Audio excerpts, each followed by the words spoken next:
박으려고 끌고 나가니라. 마침 알렉산더와 루포의 아버지인 구레네 사람 시몬이 시골로부터 와서 지나가는데 그들이 그를 억지로 같이 가게 하여 예수의 십자가를 지우고 예수를 끌고 골고다라 하는 곳, 번역하면 해골의 곳에 이르러 모략을 탄 포도주를 주었으나 예수께서 받지 아니하시니라. 십자가에 못 박고 그 옷을 나눌세 누가 어느 것을 가질까 하여 제비를 뽑더라. 때가 제3시가 되어 십자가에 못 박으니라. 그 위에 있는 죄표에 유대인의 왕이라고 썼고 강도 둘을 예수와 함께 십자가에 못 박으니 하나는 그의 우편에 하나는 좌편에 있더라. 아멘. 오늘 이 말씀을 통해서 우리가 십자가로 가까이라고 하는 의미로 교훈을 같이 나누면서 은혜의 시간을 드리게 됐으면 좋겠습니다.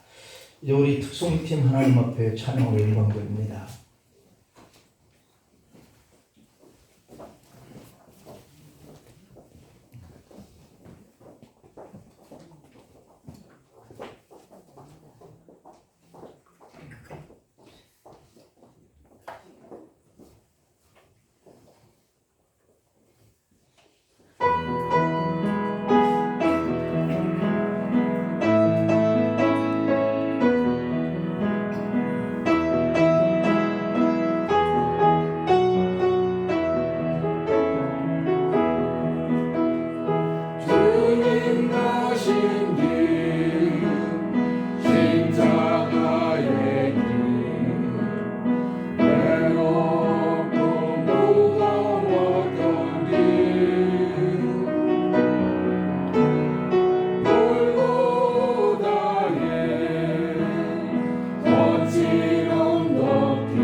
십자가는 그렇게도 생명 주시길 원하시는 길이었습니다. 그 은혜가 너무 감사합니다. 우리 특성팀 찬양 감사합니다.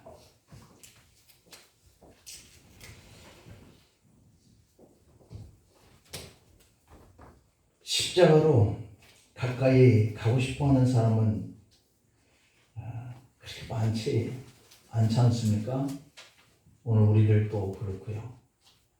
십자가보다는 영광의 길을 우리가 더 많이 원하고 있죠. 우리는 고난의 쓴 잔이라고 하는 것은 마시지 못하거나 또 마시기 싫거나 하면서 그래도 주님 옆에만 앉게 해달라고 바라는 경우들이 참 많습니다. 무거운 십자가보다는 기왕이면 그 속에 좀 더 비어있는, 좀 가볍게 지고 갈 수 있는 십자가를 원하죠. 기왕에 십자가를 져야 한다면 예수님은 우리 죄를 대속하시려고 무거운 그 십자가를 지시고 골고다 언덕을 오르시다가 쓰러지고 오르시다가 쓰러지면서도 지고 가셨던 십자가, 그것은 무거운 십자가였습니다. 모두가 십자가의 그 모양은 좋아합니다. 그래서 우리가 액세서리로 그 십자가를 목에 걸고 다니는 분들도 종종 볼 수 있지 않습니까? 겉에서 볼 때, 멀리서 볼 때의 그 십자가는 그렇게 우리가 좋아하는데 예수님처럼 고통스러운 그 길을 가면서 그래도 그 십자가라고 생각하고 지고 가고 그 길을 가야 한다. 애를 쓰는 그 십자가, 이것은 우리가 지고 가기가 싫어하는 십자가죠. 이런 우리를 향해서 예수님은 사순절을 맞이한 우리에게 나를 위해서 십자가를 지고 갈 수는 없겠니? 라고 물으시는 그 음성이 우리의 뼛속 깊이까지 들려지기를 소망합니다. 예루살렘에 가면 예수님이 빌라도에게 재판을 받으시고 골고다 언덕까지 십자가를 지고 걸어가셨는데 그 길을 비아 돌로로사라고 표현을 합니다. 십자가의 길이라고 하는 말이죠. 이 비아 돌로로사라고 하는 그 길은 고난의 길인데 성지순례 때 가보니 그곳이 14곳에 표시가 되어 있어요. 예수님이 십자가를 지고 가다가 내려놓고 지고 가다가 내려놓았던 그 길목이 14장소라고 표시되어 있죠. 우리는 그 십자가 골고다 언덕을 우리 주님처럼 올라가지는 못했지만 그냥 걸어서 도보로 이 비아 돌로로사 이 코스를 갈 때마다 거기에 벽에 표시가 되어 있어요. 예수님이 거기에 십자가를 지고 가다가 쓰러지고 했던 그런 장소죠. 이 14곳은 바로 예수님이 골고다로 올라갈 때 가시다가 너무 지쳐서 거기에 멈춰섰던 그러한 지점들을 비아 돌로로사 고난의 길이라고 말을 합니다. 오늘 본문의 마가복음 15장의 21절 말씀을 한번 보면 마가복음 15장 21절에 보면 이렇게 표현되어 있습니다. 고레네 시몬이 예수님의 십자가를 대신 지고 갔던 그 지점인데 이 장소가 바로 제5지점입니다. 제5지점. 제5지점부터 고레네 시몬은 예수님의 그 십자가를 끝까지 대신 지고 갔다라고 알려지고 있어요.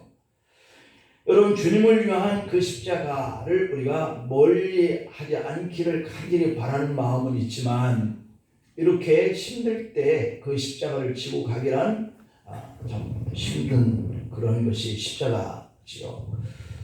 그러나 우리 주님은 우리를 구원하고 나를 구원하기 위해서 이 십자가를 지시고 가다가 멈추고 쓰러지곤 했던 것이죠. 여러분, 이 고난이라고 하는 이것이 우리가 십자가를 지는 것이다 라고 표현을 하는데 그 고난의 그 십자가의 길이라 할지라도 우리가 그 십자가를 가까이 할 수 있으며 그러면 구레네 시몬과 그 가족과 후손들이 복을 받은 것처럼 우리도 그러한 축복 가운데 이 땅에서도 살아갈 수 있을 줄 믿습니다. 자, 그렇다면 이 십자가를 가깝게 하게 될 때 어떤 일들이 일어나느냐라고 하는 것을 우리가 몇 가지 살펴보겠습니다. 그 첫째는 주께서 원하실 때 쓰임받는 사람이 된다라고 하는 겁니다. 십자가를 가까이 하다 보면 주님께서 내가 너를 필요로 한다라고 할 때 우리가 쓰임을 받을 수 있다라고 하는 거예요. 우리가 구약 성경도 그렇고 신약 성경에도 보면 주님이 부르시는 이런 장면들이 참 많이 나오잖아요. 모세를 부른다거나 아브라함을 부른다거나 또는 엘리야나 엘리사를 부른다거나 말이죠. 다윗을 부른다 할 때 이럴 때 이렇게 부르세요. 그리고 신약에서도 예수님이 이 땅에 오셔서 그 많은 제자들을 나를 따르라 하고 부르시는 이런 때가 있었던 것을 발견하잖아요.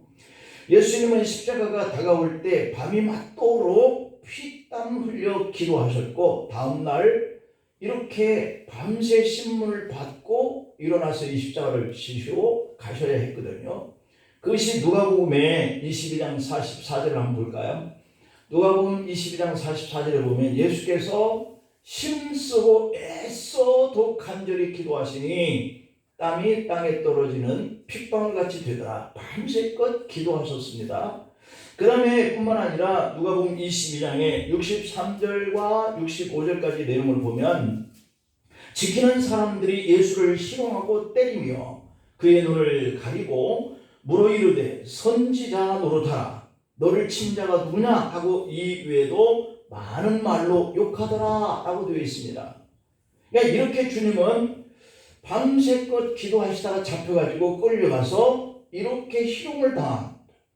그러니까 정신적으로 육체적으로 힘든 저녁 시간을 보내고 그 아침을 맞이해서 십자가를 지고 가셔야 했다라고 하는 거거든요.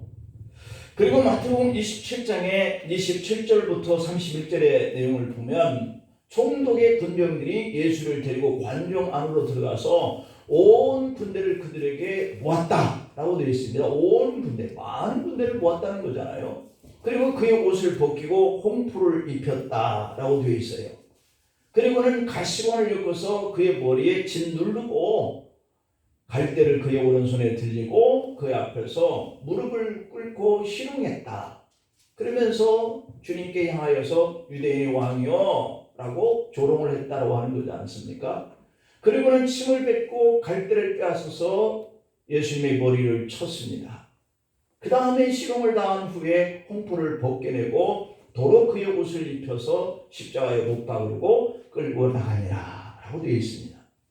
십자가를 지고 골고다 언덕을 향하실 예수님은 이렇게 그 전날 밤에 온갖 모멸과 수치를 당하시느라고 지쳐버렸던 것이죠. 그리고 그 무거운 십자가를 메고 로마 병정의 채찍을 맞으면서 가시는 이 골고다의 길은 지칠 대로 지친 처참한 그런 모습이었어요. 당시에 이 나무 십자가를 지고 골고다 언덕에 올라가는 이 범인들은 가장 흉악한 죄인들만 로마인들이 십자가에 처형을 했는데 자기가 지고 가야 할 그 십자가는 자기가 매달려야 하는 그 십자가는 자기가 지고 올라갔었어요. 그런데 우리가 성지순례 때 그 십자가 코스에 있는 이 십자가 나무 십자가를 한번 접어봤더니 도저히 질 수가 없어요. 얼마나 무거운지요. 도저히 그것을 지는 것조차도 힘든데 그걸 끌고 올라갔다라고 하는 것이 말도 안 된다. 그런데 정말로 그 십자가를 한번 지고 올라가는 이러한 사람들 보니까 온 몸이 땀이 범벅이고요. 그들의 날씨는 우리의 날씨하고는 다르잖아요. 그 더운 철에 그걸 한번 매보고 몇 미터밖에 못 가죠. 몇 미터 가는데도 도저히 갈 수가 없을 만큼 무거운 십자가였기에 밤새껏 이렇게 시달리고 모욕당하고 조롱을 당한 심신에 지친 그분이 이 나무 십자가를 지고 올라간다라고 하는 것은 도저히 있을 수가 없는 그러한 일인데 주님은 제5지점까지 이 십자가를 지고 가셨다는 거죠. 그때 이 저주의 형벌이 나무 십자가를 지고 올라가는 것이기 때문에 예수님을 아무리 사랑한다 해도 예수님 제가 그 십자가를 지고 올라갈게요 라고 나서주는 사람이 한 사람도 없었다라고 하는 거예요. 가장 가깝게 있었던 제자들마다 다 도망가고 숨고 그랬었잖아요. 그런데 그 주변에 있는 사람들은 돌을 던집니다. 침을 뱉습니다. 그 십자가의 그 코스가요, 시장 통로를 지나가요. 가장 사람들이 많은 그 코스를 지나가게 만들었어요. 왜냐하면 저주하고 욕하고 때리고 이렇게 하라고. 가장 흉악한 범인들이 이 십자가를 지고 하는 그러한 코스이기 때문에 사람들은 막 침도 뱉고요, 욕도 하고요, 저주도 하고 그렇게 하도록 되어 있는 거예요. 그런데 그런 때에 선뜻 나서서 이 십자가를 대신 지고 갈 줄 사람이 없었다는 것 아니습니까? 아마도 이 십자가가 무거우면 다른 사람이 대신 지고 올라가 주는 것도 허용이 되어 있었던 것 같아요. 그때 로마 병정이 구경꾼으로서 있던 이 구레네 시몬을 끌어다가 억지로 끌어다가, 이 억지라고 하는 단어가 여기 본문에 나오잖아요. 그 말 뜻을 이해가 돼요. 왜 억지로 했을까? 자진해서 나서가지고 십자가를 대신 져줄 사람이 없었기 때문에 그냥 어떤 한 사람 끌어다가, 그러니까 구릿빛 나고 굉장히 힘이 있어 보이는 이런 구레네 시몬, 구레네 사람 시몬이니까 그 왜 그 흑인들은 힘이 세 보이잖아요. 강하게 보이잖아요. 그를 끌어다가 예수님의 십자가를 억지로 메고 가게 했다라고 하는 겁니다. 오늘 본문 21절과 22절 말씀을 한번 보면, 마침 알렉산더와 루포의 아버지인 구레네 사람, 여기에 알렉산더와 루포가 등장하고 있죠. 이들은요, 그의 자녀 식구들이에요. 가족들이에요. 그러니까 알렉산더와 루포의 아버지, 그러니까 두 아들 이들이요, 나중에 주님을 위해서 헌신하고 주님을 통해서 구원받는 그런 자녀들이 되었다고 하는 것이 바울도 성경에 기록을 해놓고 있죠. 그래서 이 사람들의 아버지인 이 구레네 시몬을 끌어다가 십자가에 억지로 치고 가게 하여 예수의 십자가를 지우고 예수를 끌고 골고다라 하는 곳에 이르렀다라고 되어 있습니다. 내가 교회를 섬기고 봉사하다가 가장 지쳤을 때 누군가가 좀 같이 좀 협력해 줬으면 좋겠다 라고 생각될 때가 있거든요. 우리가 많은 날 동안 교회를 섬기고 헌신하면서 봉사생활을 해왔는데 누군가 내가 이렇게 지쳤을 때 함께 해줄 사람이 있으면 참 좋겠다 라고 하는 생각될 때가 있어요. 자, 그럴 때 많이 힘들었지 집사님 내가 같이 좀 도와줄까? 라고 하면 그분이 얼마나 고맙겠어요. 이렇게 가장 힘들 때, 지쳐있을 때 누군가 내가 지고 가는 이 십자가 함께 지어주기를 원한다면 얼마나 감사할까. 나 자신은 전혀 생각하지도 못했을 때 하나님은 그렇게 주님을 위해서 십자가를 치도록 나를 쓰시는 때가 있다는 얘기입니다. 십자가는 고난인데 누가 선뜻 그 고난을 함께 지고 가고 싶은 사람이 있겠습니까? 그러나 그 고난의 짐을 지고 나면 이 고난의 뜻이 있구나 하는 이 사실을 깨닫고 느끼고 행복해하고 기뻐하고 감사할 그러한 때가 있는 것을 믿으시길 바랍니다. 그러므로 그 고난 앞에 순종이 안 되면 오늘 이 본문에서 얘기하는 것처럼 억지로라도, 순종이 안 되면 복종이라도 그렇게 해야 이런 복을 받는다는 것이거든요. 바로 그 때가 주님이 원하시는 때가 되어서 하나님의 축복을 받게 된 그 놀라운 섭리가 우리와 우리 후손들에게 일어나기를 소망합니다. 지금 여러분이 지고 가시는 그 십자가 어떤 모양입니까? 내가 짊어지고 가려고 하는 이 십자가가 어떤 십자가인가요? 고난의 십자가인가요? 가벼운 십자가인가요? 무거운 것인가요? 아니면 충분히 감당할 만한 것인가요? 아니면 쓰기 있는 것인가요?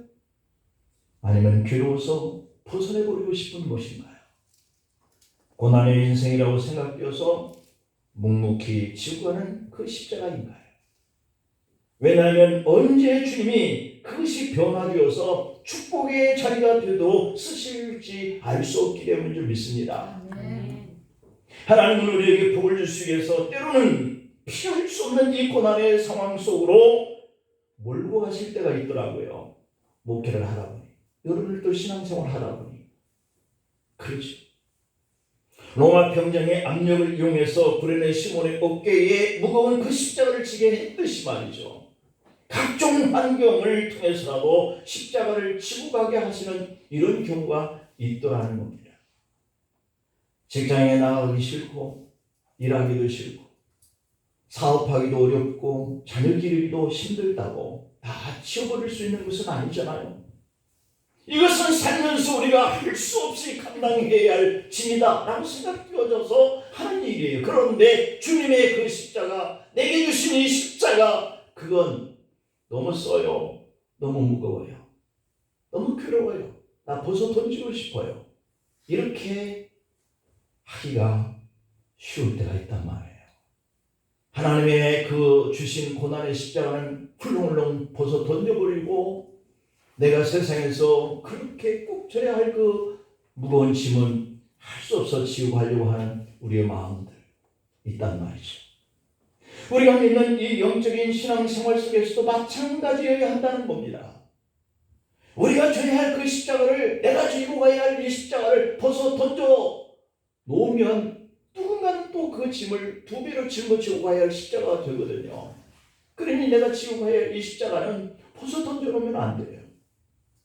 삼손은 이스라엘 사사로 부름을 받아서 감당을 했을까요? 못했을까요?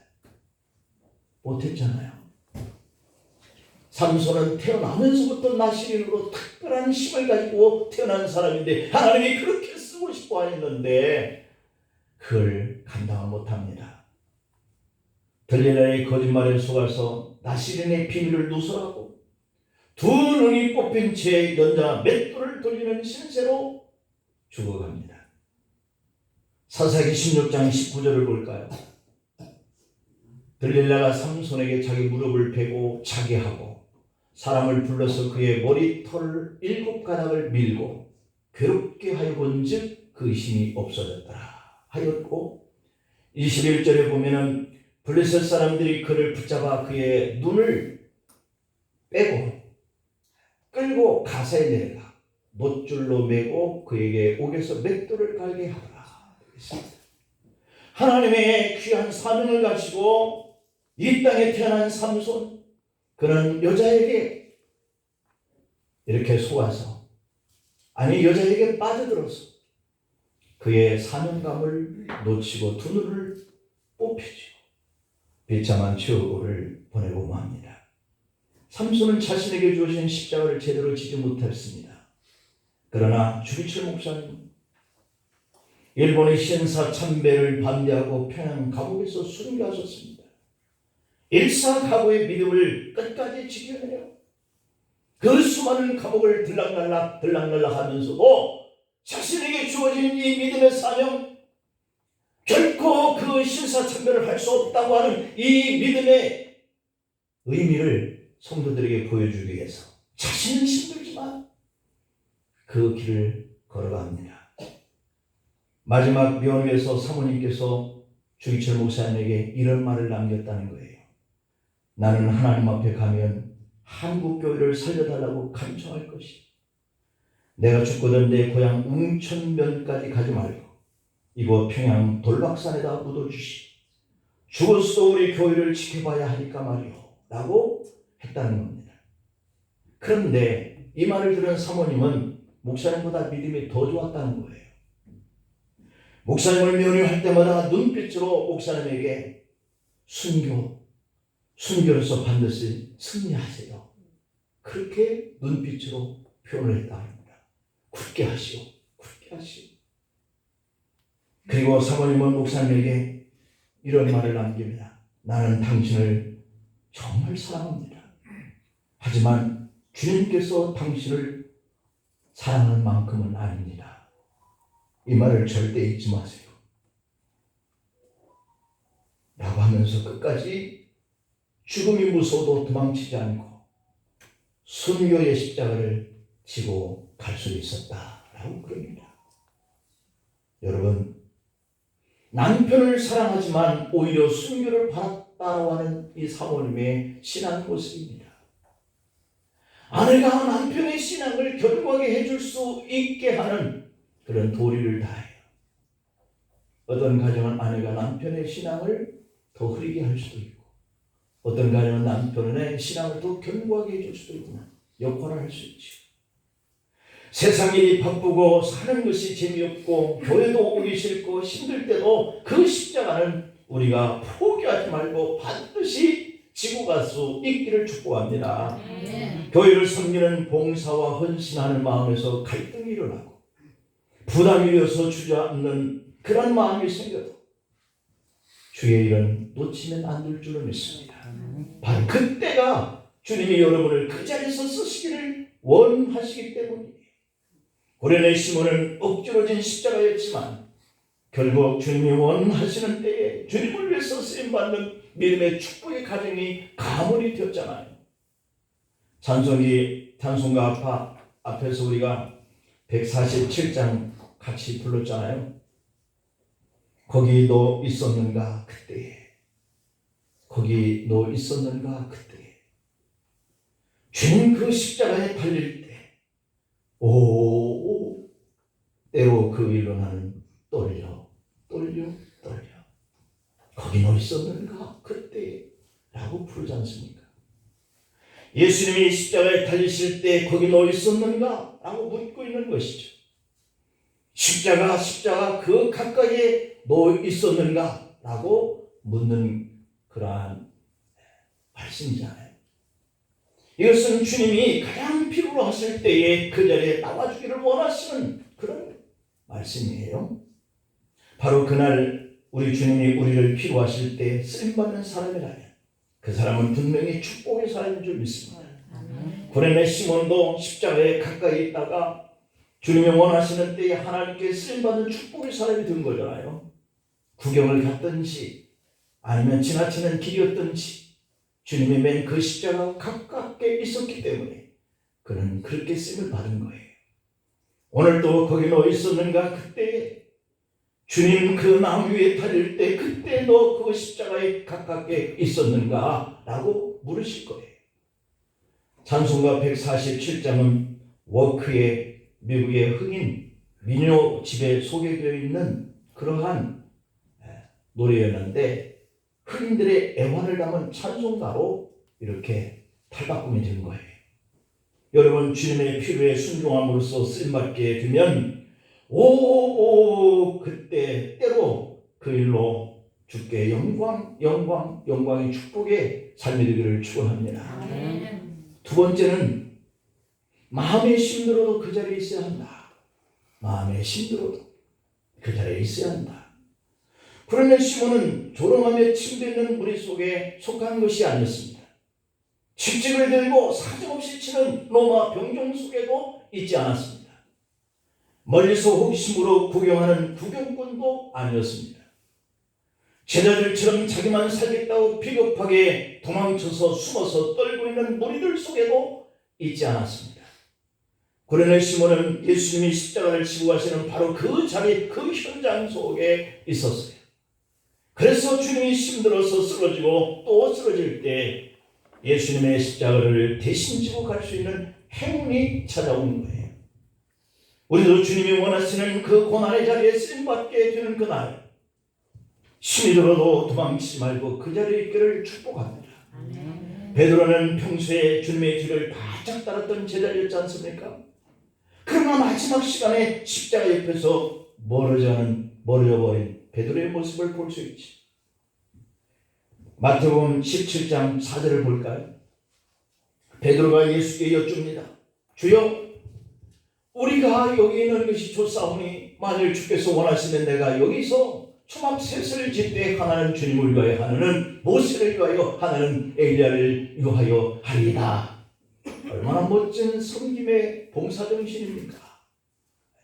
내가 주를 위해서 이렇게 하겠다는 거 아니겠습니까? 또 마태복음 26장의 33절 말씀에 보면 베드로는 그렇게 말합니다. 모두 주를 버릴지라도 나는 결코 버리지 않겠나이다 다짐합니다. 그런데 그렇게 다짐했던 베드로가 마태복음 27장 73절 74절 말씀을 보면 그렇게 고백합니다. 조금 후에 곁에 섰던 사람들이 나와 베드로에게 이르되 너도 진실로 그 도단이라 네 말소리가 너를 표명한다 하거늘 그가 저주하여 맹세하여 이르되 나는 그 사람을 알지 못하노라 하니 곧 닭이 울더라 했습니다. 그리고 마태복음 26장 75절에 보니까 이에 베드로가 예수님의 말씀에 닭 울기 전에 네가 3번 나를 부인하리라 하심이 생각나서 밖에 나가서 심히 통곡하니라 합니다. 그렇습니다. 나에게 십자가를 지라 하실 때 고난의 짐을 지기가 두려워 손해볼 것이 두려워 난 모르겠어 난 모르겠다 하고 돌아서면 그것이 어느 날 심히 통곡할 아픔으로 밀려올 때가 있다라고 하는 것을 베드로를 통해서 우리가 배울 수 있습니다. 내가 주님을 사랑했고 주님을 믿고 따르고 있었다라고 한다면 그 따르는 그 길 속에 고난이 다가와도 바로 그 곁에 내가 있어야 할 줄 믿습니다. 여러분 우리가 주님 고난당하신 그 십자가의 희생의 자리에 내가 있으려고 하고 주님이 아파하시는 그 아픔이 내 것이다 라고 생각한다면 차마 고난의 십자가가 다가올지라도 내가 다니던 그곳에서 멀리 떠나거나 주님을 떠나거나 할 수 없다라고 하는 것이죠. 사단은 하와에게 다가와서 야 너도 하나님처럼 될 수 있어 라고 미혹합니다. 기독교를 핍박하던 네로 황제가 로마 시내를 불사르고 그 모든 죄를 기독교인들에게 뒤집세우고 기독교인들을 핍박하여서 죽이기 시작합니다. 그때 베드로는 두려움 가운데 로마성을 빠져나와 이른 아침 알반 언덕을 막 넘어서고 있었을 때였습니다. 그런데 예수님이 베드로의 곁을 스쳐서 지나갑니다. 그때 베드로는 또도 황망하여서 다급하게 소리칩니다. 고바데스 도메 주님 어디로 가십니까? 이때 예수님은 서글픈 모습으로 베드로를 바라보시면서 네가 피하여 도망하는 저 로마 신으로 돌아가 십자가에서 죽으러 간다 라고 하시는 겁니다. 그때 베드로는 무릎을 꿇고 통곡하며 회개하면서 울었다고 해요. 그리고 발길을 돌이켜 로마 성으로 들어가 붙잡혔습니다. 베드로는 십자가형을 받고 처형을 당하게 되었습니다. 그날 베드로는 그들에게 이렇게 외칩니다. 나를 거꾸로 매달아 주시오. 나는 예수님을 부인했던 사람이요. 나는 예수님을 바르게 섬기지 못했던 제자이요. 예수님이 달리신 방법으로 십자가에 매달릴 그런 자격조차 없어. 하니 나를 십자가에 거꾸로 매달아 주시오. 그래서 베드로는 거꾸로 십자가에 매달려 순교를 했다 그럽니다. 여러분 작은 교회를 섬기거나 큰 교회를 섬기거나 그 중심에 베드로와 같은 마음이 있어야 할 줄을 믿습니다. 십자가는 명예의 십자가도 빛나는 십자가도 자랑의 십자가도 없습니다. 오직 순종의 십자가요 희생의 십자가요 대신 지고 가는 고난이 따를 뿐이에요. 우리에게도 시시각각으로 주님이 받으신 그 십자가의 고통이 다가올 때가 있어서 너무 많이 힘들 것입니다. 더구나 작은 미자립 교회나 개척교를 섬기는 성도들에게는 그만두고 싶은 부담감이 얼마나 많이 밀려올 때가 있는지 몰라요. 그렇다고 그럴 때마다 그 성도들이 주님의 교회를 떠난다면 주님과 멀어지는 겁니다. 주님의 마음과 목회자의 마음과 남겨진 교우들의 마음이 얼마나 상처가 크겠습니까? 여러분 이제 다시는 십자가가 부담된다고 작은 교회는 힘들다고 그곳에서 피하거나 원망하지 않고 그 자리에서 있어주기를 축복합니다. 성도가 가는 길과 교회가 세워지는 의미는 십자가의 길 때문이에요. 이름도 없이 빛도 없이 너와 내가 그 십자가를 우편에서 좌편에서 눈물로 지고 간다면 교회의 머릿돌이신 주님께 영광이 될 줄 믿습니다. 여러분 십자가에 더 가까이 서셔서 옆구리에 찔린 예수님의 그 창자국을 만져보세요. 도마처럼 내 믿음이 의심이 된다. 그럴 때마다 주님이 다니셔서 계실 때에 로마 병정이 옆구리를 손을 찔렀을 때 났던 그 피자국 저도 만져보게 해주세요. 그렇게 기도하는 심정이 필요해요. 예수님이 피로 세우신 교회는 십자가를 말로만 하는 교회이 필요한 것이 아니라 십자가를 지고 가야 할 때 그 십자가를 질 수 있는 그러한 성도가 필요한 것이에요. 고난의 십자가를 듣기만 하는 교인들보다 그 십자가를 지고 가는 그리스도인들이 필요한 겁니다. 토마스 아켄페스의 그리스도를 본받아 라고 하는 책에 보면 그리스도인은 십자가에서 도망칠 수 없다 라고 표현하고 있어요. 토마스 아켄페스는 십자가를 피한다면 이미 그리스도를 따르는 제자가 아니다 라고 말하고 있습니다. 그대가 밖으로 도망쳐도 거기 십자가가 있고 그대가 안으로 숨어도 거기에서 십자가를 볼 것이다 라고 말하고 있습니다. 우리의 믿음의 사람들은 위로 올라가도 십자가가 기다리고 밑으로 파고들어도 십자가가 있을 거예요. 아멘. 교회를 섬기려면 날마다 십자가 지는 연습을 해야 한다고 그래요. 아멘.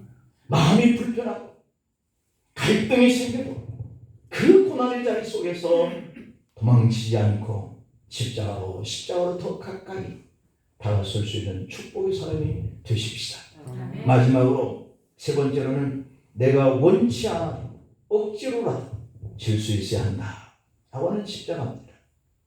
이스라엘 우화에 이런 이야기가 있습니다. 하나님이 모든 동물들의 창조를 끝냈을 때 새들이 불평하기 시작했다 그럽니다.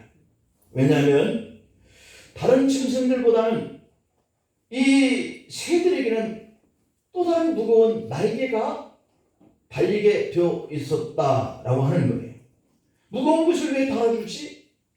왜 우리에게 이런 짐을 쥐어지게 하시지? 불평이 되는 거예요. 잠시 후에 용기 있는 독수리가 먼저 어깨에 붙어있는 그 무거운 짐을 한번 움직여봤다는데 움직여봤어요. 그랬더니 갑자기 그 움직이는 날개짓에 따라서 자기 몸이 공중으로 올라가게 되더라는 거예요. 그래서 이 날개는 우리가 공중으로 날 수 있도록 붙여주신 것이네 라고 깨달았다는 겁니다. 무거운 짐이라고 여겼던 그 날개가 자신들의 몸을 가볍게 하여서 날 수 있는 날개였다라고 한다는 거예요. 여러분, 구레네 시몬은 병정들에게 뽑혀서 억지로 십자가를 질 때 자기의 자유를 구속하는 무거운 십자가처럼 느껴졌습니다. 구레네 시몬은 자기가 지고 가는 지금 이 십자가가 인류의 구원의 십자가라는 사실을 몰랐다고 하는 거예요. 내가 이 십자가를 지고 가는 것을 이유를 알지 못할 때 그때 우리는 무겁게 느껴져요. 그때 우리는 불평하게 돼요.